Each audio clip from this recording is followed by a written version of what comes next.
Բարի օր իմ շատ սիրելի բաժանորդներին։ Ձեզ եմ ներկայացնում նոր բաղադրատոմս, գավառի գաթա, այսպես ասած մեր լեզվով ասած, ծաղի գաթա։ Այս գաթան պատրաստում են եւ հարսների հետ ծաղի մեջ են դնում եւ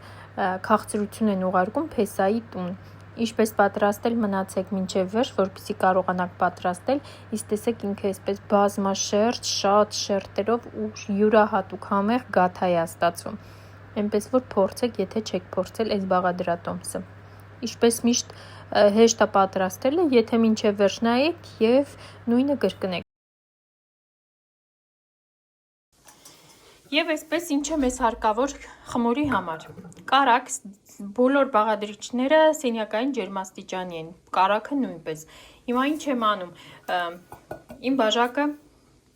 250 մլի տարողություն ունի, բայց դու կարող եք կշռել կշեռքով, որպեսզի ալյուրը շատ ու քիչ չլինի։ Եթե շատ ալյուր տանք, գաթան կստացվի չոր եւ համեղ չի լինի։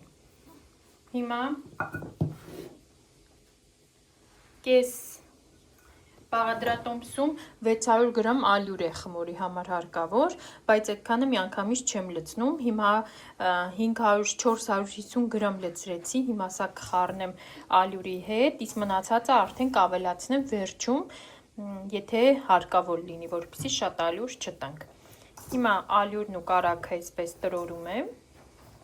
Մեզ հարկավոր է ձու, թթվասեր, սոդա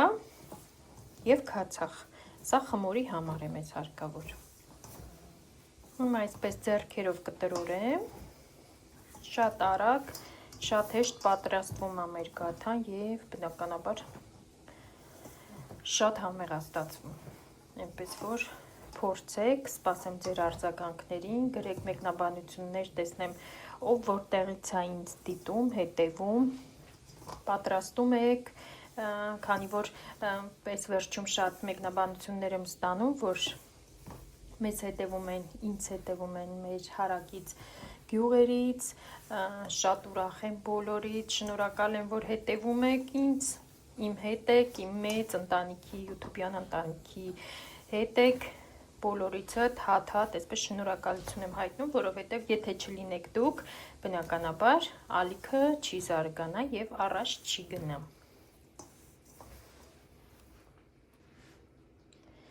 Հետո արդեն ալյուրն ու կարագը լավ խառնվեցին, ավելացնում եմ 3 ձու։ Հա մի բան էլ ասեմ, ես ծնվել մեծացել եմ Գավառի Նորադուց գյուղում։ Մենք ունենք մեր խոսակցական բարբառը եւ բնականաբար ինչքան էլ որ խոսում ես ավելի փորձում ես գրական խոսել, միևնույն է բառեր կան, որ դու քո բարբառով ես ասում, ու այսպես ես չեմ նեղանում իհարկե, շնորհակալ եմ ուղղելու համար, բայց ամենայն դեպս մարդիկ կան, որ փորձում են այսպես խայթելով այդ ուղղելը, թե չգիտես, այսպես է ամեն տեղ ունի իր բարբառը, մեր Հայաստանում բոլորն էլ գիտեն, ամեն մեկը ունի, ամեն տարածաշրջան ունի իր բարբառը եւ իր խոսելա ձևը։ Եվ ամեն մի բանը կարող է մեր բարբառով ուրիշ բան նշանակել, ուրիշ բարբառով ուրիշ բան նշանակել։ Դրա համար երեխեք ջան, եթե ինչ-որ մի բան դուք գիտեք, ես շատ ուրախ եմ, որ այդպես բան իմաց ազգ ենք մենք, բայց հատկապես այն մարդիկ, ովքեր փորձում են այսպես խայթելով ցույց տալ, որ դա այդպես չի, ինչ որ վերջավորություններ, ինչ որ, չգիտեմ, վերջին տեսահոլովակում մեջ մեր կային այսպես տիպը դուք ռուսախոսներ եք, հայերեն, այսպես խառը մեկնաբանություններ, իհարկե ես չեմ պատասխանում, ցանկություն էլ չունեմ պատասխանելու, բայց համենայն դեպս ուշադիր եղեք, մարդկանց չնեղացնել, մենք ապրում ենք, այսպես ասած, երկու երկրում, մեր բնականը, մեր լեզուն չենք մոռացել, մեր բարբառը չենք մոռացել, բայց համենայն դեպս նաև ապրելով Ռուսաստանում պետք է խոսենք ռուսերեն, դա մեզ առանց դրա հնարավոր չի։ Դրա համար միգուցե եւ խոսքի մեջ լինում են ռուսերեն բառեր, լինում են մեր բարբառով բառեր, լինում են գրական հայերենով, իհարկե փորձում եմ ես շատ այդպես խոսել, բայց երբ որ նմանատիպ բաներ են լինում, ավելի լավ է այդպես քննադատորեն չմոտենաք, այլ մոտենաք հասկացող, հարգանքով եւ դիմացին չփորձեք նեղացնել։ Եվ այսպես, ձունը նույնպես խառնեցի ալյուրին ու կարագին, հիմա ավելացնում եմ սոդան թթվասերի վրա, խառնում եմ, լավ կլիներ, որ մածուն լիներ, մածուն եթե լինում է, ինքը ավելի այսպես լավ փրփրում է սոդայից, բայց թթվասերը այդքան էլ չի փրփրում, այնպես որ չվախենաք, հիմա այսպես կխառնեմ ու կավելացնեմ մեր զանգվածին։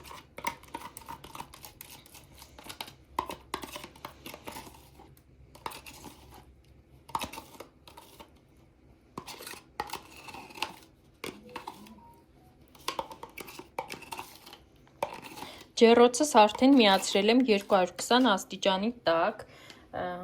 բոլոր մեր թխուկները անկախ այն բանից գաթայա, խմորեղենա, ինչ որ թխում եք, անպայման պատրաստեք տաք ջեռոցի մեջ, որ ինքը ամբողջովին արդեն տաքացել է։ Սառը ջեռոցի մեջ ոչ մի բան չթխեք, եթե թխեք ինքը լավ չի ստացվելու։ Հիմա նաև կավելացնեմ քացախը ու կսկսեմ հունցել մեր խմորը։ Հիմա նույնպես կխառնեմ ու կավելացնեմ մնացած ալյուրը։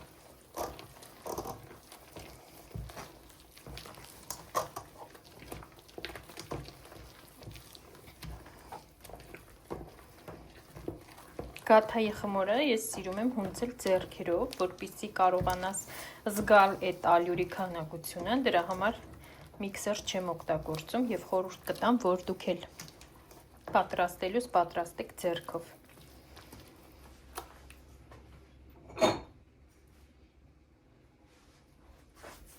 Մեկ պտղուն ծաղ եմ ավելացնում եւ ավելացնում եմ մեր մնացած ալյուրը։ Ալյուրը նախապես մաղում եմ, նոր լցնում եմ ամանի մեջ, եթե մաղած չի, անպայման մաղեք ալյուրը։ Հիմա հունցում եմ ձեռքերին չկպչող փափուկ խմոր։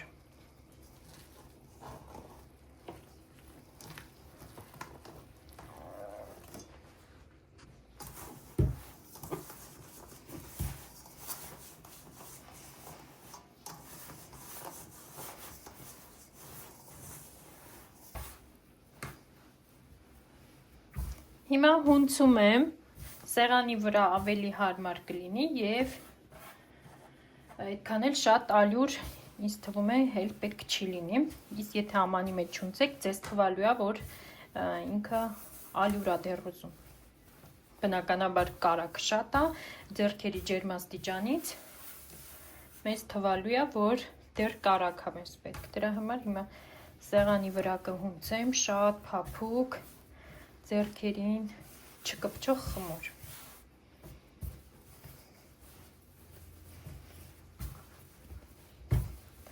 Տեսնում եք, քիչ-քիչ եմ ալյուր բերում, շատ քիչ-քիչ, ուղղակի այնքան, որ այս միջի թացությունը դուրս անե։ Շատ թացել խմորը պետք չի թողնել, ինչի, որովհետև եփելու ընթացքում այս մեր գավառի գաթան պետքա շերտեր ունենա, իսկ եթե խմորը շատ փափուկ լինի, բնականաբար ինքը բիսկվիթի տեսք է ունենալու, այդ շերտերը եփելու ընթացքում միաձուլվեն իրար։ Դրա համար շատ ջրիկ էլ չենք թողում։ Ներսը պետքա խոնավություն չունենա, այսպես ասած, խմորը։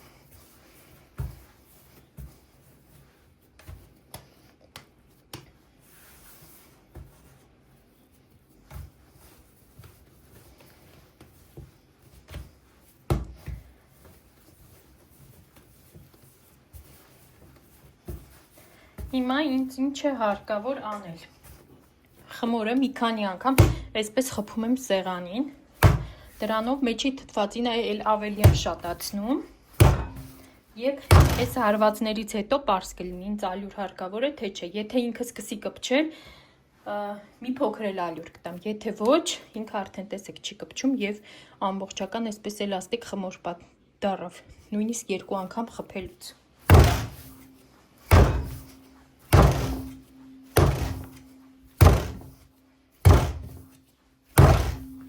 Եվ այսպես, մի 10 անգամ այսպես հարվածում եմ սեղանին, վերջ։ Իմ խմորը պատրաստ է, ալյուր հարկավոր չի, ինքը շատ փափուկ, ձեռքերին չկպչող խմորը։ Հիմա սա դնում եմ հետ ամանի մեջ, մի փոքր կհանգստանա, իսկ ես այդ ընթացքում խորիզը կպատրաստեմ։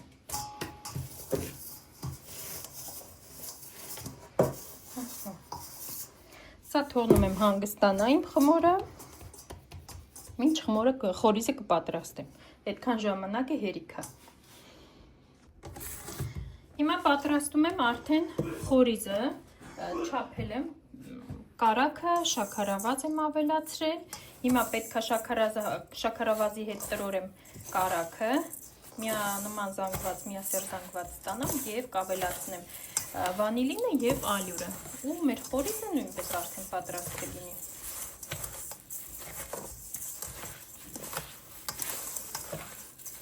Եվ սկսենք մեր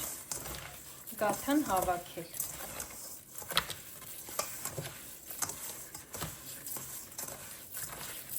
Մի փոքր հիմա կտրորեմ, որպեսզի շաքարավազը սկսի հալվել, որպեսզի այդ հատիկները շատ չլինեն։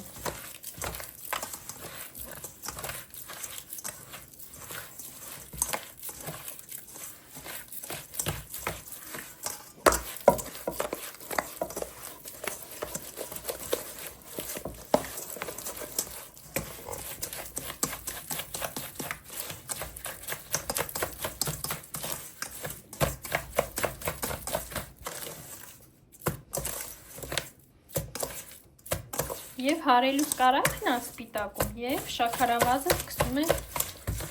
հալվել։ Հիմա ավելացնում եմ վանիլին, առանց վանիլին թվում է խորիզ չկա։ Իրենք պարտադիր պետք է լինեն, ընկերներ են, վանիլինն ու խորիզը։ Եվ ավելացնում եմ ալյուր։ Ալյուրը այստեղ այդպես հիմնական չափաբաժին չկա, ուղղակի պետքա խորիզի զանգվածը տեսնեք, դրա համար նայեք, որպեսզի դուք էլ ստանաք նույն զանգվածի խորիզ։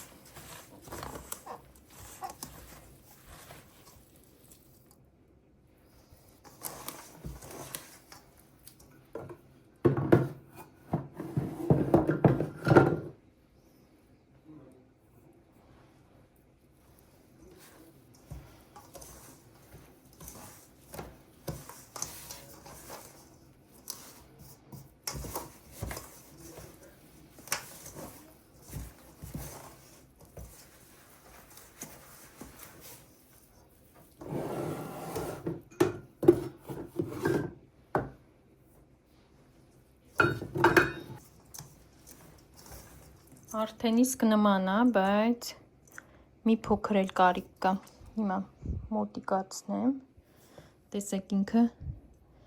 ճիշտ է, արդեն փշրվում է ու հեշտ հավաքվում է, բայց ներսում տեսնում եք ինքը, որ այսպես անում ես, կրեմի նման է դեռ։ Դրա համար հիմա մի փոքր էլ ալյուր կտամ, արդեն շատ քիչ եմ տալիս, որպեսզի ալյուրը շատ չանեմ և խորիզը չչորացնեմ։ Իրան պետք է այսպես անես, ինքը այսպես գնդիկների չհավաքվի։ Դրա համար հիմա մի քիչ էլ կավելացնեմ, արդեն քիչ և կչորացնեմ ամբողջովին, այդ խոնավ զանգվածը կհանեմ։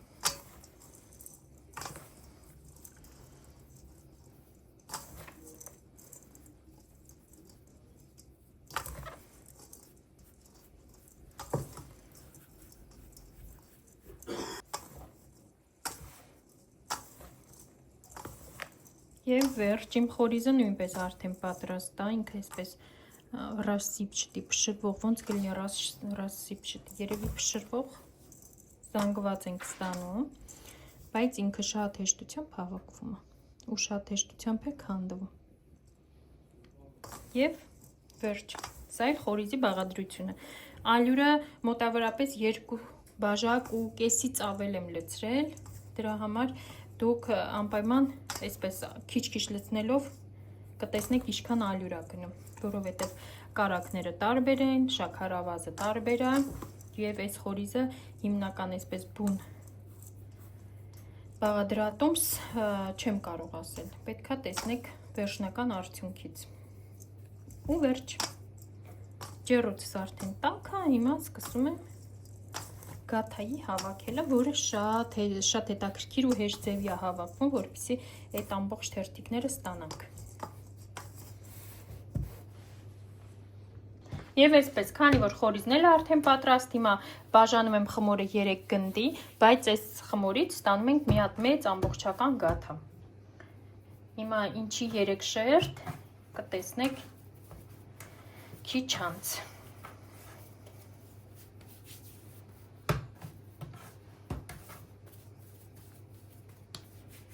Խմորս լավ հանգստացել է, հիմա մի փոքր էլ կթողնեմ կհանգստանա և կսկսեմ արդեն գրտնակել։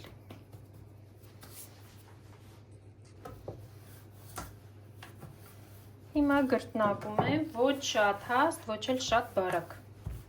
Շատ ընտիր խմոր է ստացվել,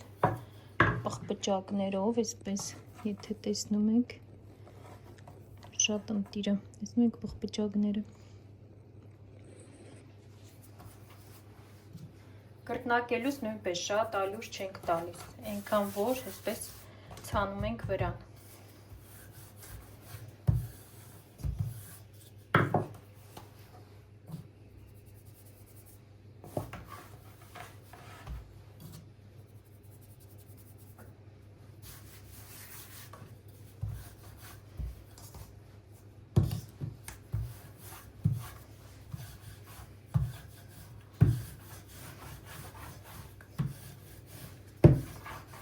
Այս եզրերին ուշադրություն դարձրեք գրտնակելուց, որպեսզի իրենք հաշտ չմնան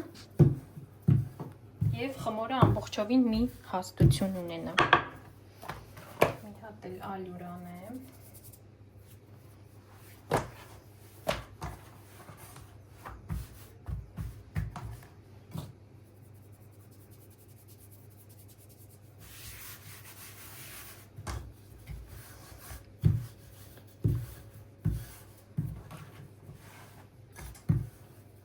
Ես որ փոքր էի, մեր գյուղում խմորեղենների խմբակ էր բացվել, ընկեր Սուսանն էր սովորացնում և ինձ մայրիկս ուղարկեց սովորելու, չնայած որ իմ մայրիկն էլ է շատ լավ խմորեղեններ պատրաստում, շատ լավ ձեռք ունի ու այնքան հետաքրքիր էր, դե գյուղտեղ այդքան շատ զբաղմունք չկա երեխաների համար և ամառային արձակուրդներին շատ մեծ քանակությամբ աղջիկներով հաճախում էին խմորեղենի դասընթացների, ընկեր Սուսանն էլ շատ լավ էր բացատրում ու ինձ շատ ընկերական էր, չգիտեմ ինքը ինձ հետևում ա չի հետևում, ամենայն դեպս շատ շնորհակալ եմ ես իրանից, ինքը շատ այսպես հավեսով մեզ սովորացնում էր ամբողջ գաղտնիքները, ինքն էլ շատ լավ խմորեղեններ էր պատրաստում։ Գրեք տեսնեմ մեր գյուղից նայողներ կան, ովքեր սովորել են, չեն սովորել ընկեր Սուսանի մոտ, շատ հետաքրքիր կլինի։ Հիմա այսպես առաջի շերտը բացում եմ, խորիզը նույնպես բաժանում եմ և բացած շերտի վրա հալած կարակ եմ լցնում։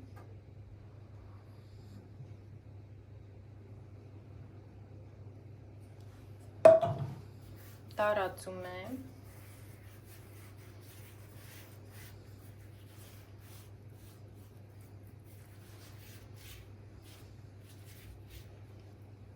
և խորիզի շերտն եմ տարածում նույնպես։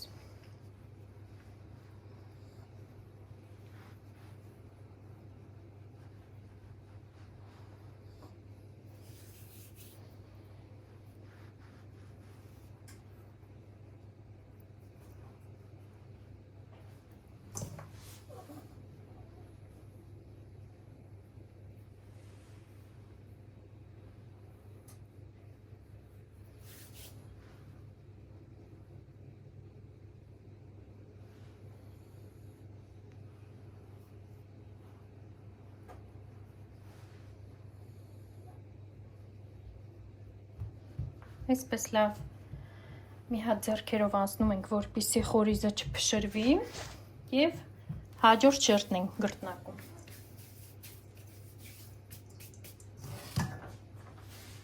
Եվ երկրորդ շերտը նույնպես տեղավորում ենք խորիզի վրա, աշխատում ենք հավասարաչափ գրտնակենք, եթե չէ մի փոքր այսպես ձեռքերով բացում ենք, որպեսզի հավասար լինի։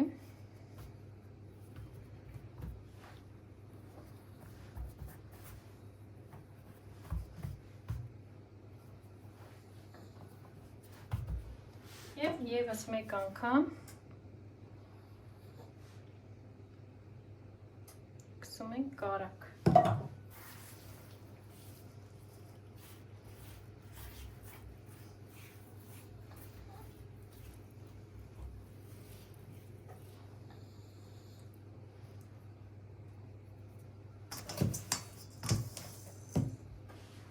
Ու շաղ ենք տալիս մեր խորիզը։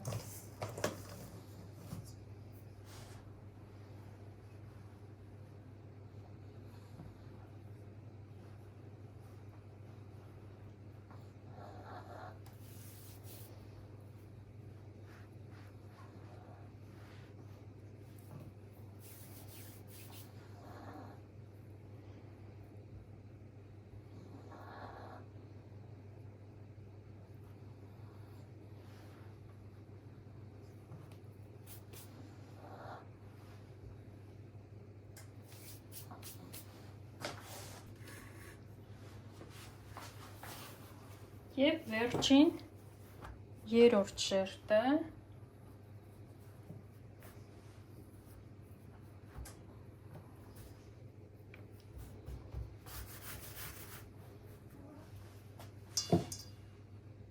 ու էլի կարակ։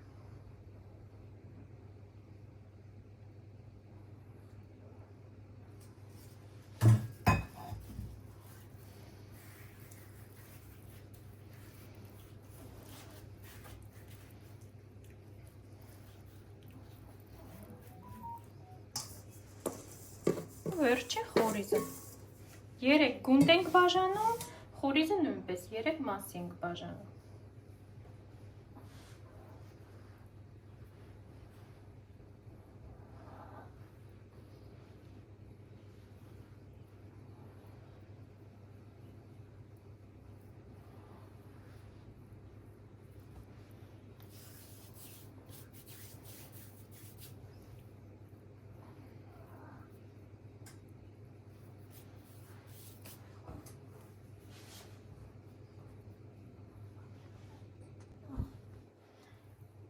Նորից լավ նստացնում ենք,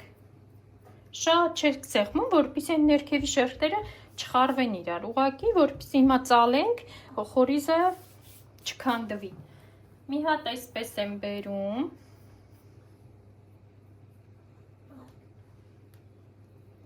այս մասերը այսպես որ երկարացնում եմ, որ հավասար լինի, այս մասերը դատարկ չլինի, եւ երկրորդ մասն եմ տանում, մի փոքր էլ էս բերեմ։ Աշխատում ենք հավասար բերենք, որ դատարկ չլինի։ Այս մասն էլ եմ բերում այսպես։ Հետո սա այսպես։ Սա էլ այսպես, որպեսզի մեր խորիզը ընդհանրապես դուրս չգա։ Հիմա մի րոպե։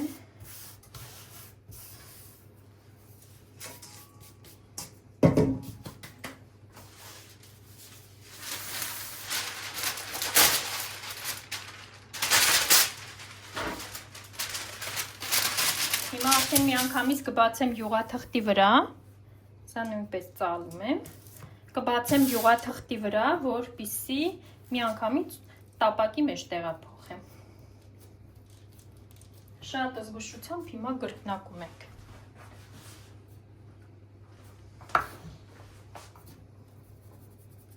Լավ, պետք է բացենք իրան։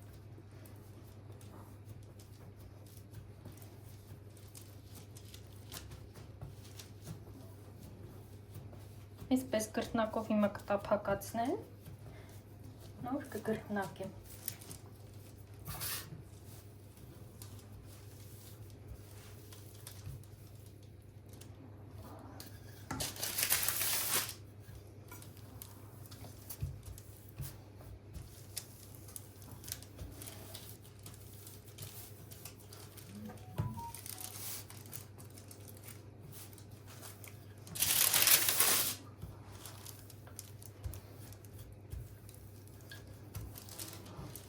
Հիմա արդեն հավասարացնում եմ, որ բոլոր մասերում հավասար լինի գաթան, մի տեղը բարձր չլինի, մի տեղը ցածր։ Հավասարացնեմ, մնում է ձուկսեմ երեսը եւ ուղարկեմ ջեռոց։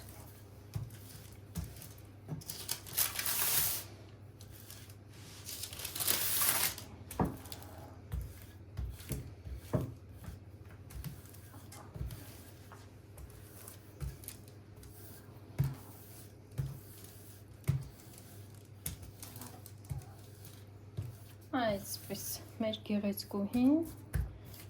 արդեն պատրաստ է։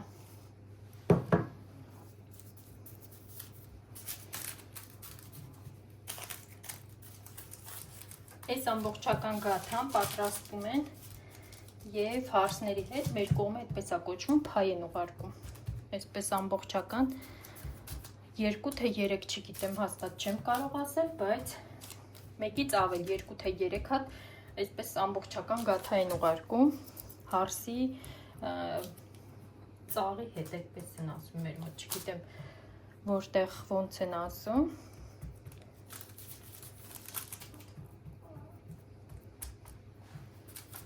Այսպես, հիմա այդ ձուկսեմ երեսը, նախշենք ուղարկենք ջեռոց։ Ահա,